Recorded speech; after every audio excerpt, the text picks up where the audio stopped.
The Rebellion of 1837 by Dom, Carter, and Zach.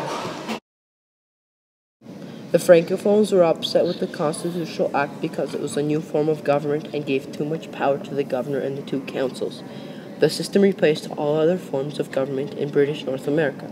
The French were angry with the British because there was no French representatives in the system.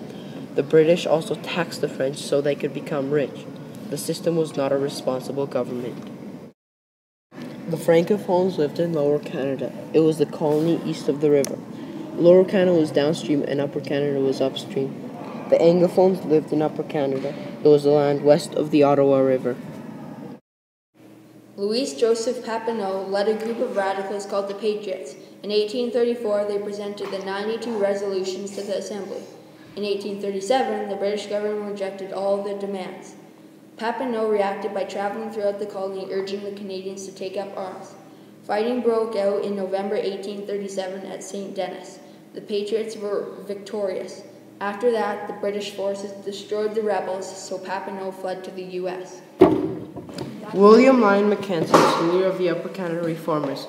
In 1834, he issued the 7th Report on Grievance. The report listed the Reformers' demands for the government. In 1837, he led 700 rebels on a march toward Toronto. The rebels were wiped out by the British troops, so Mackenzie fled to the United States. Was a man sent to North America to discover the issues that were going on in Upper and Lower Canada. He was a wealthy British noble and politician. His two recommendations were to unite Upper and Lower Canada into a single colony and grant the colonies responsible government. Durham was prejudiced because he called the Canadians people with no history and no literature. Durham wanted to get rid of the French language in Quebec.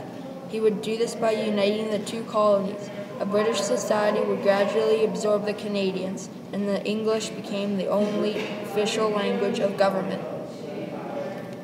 The Act of Union created a single colony with two provinces. Lower Canada became Canada East, and Upper Canada became Canada West.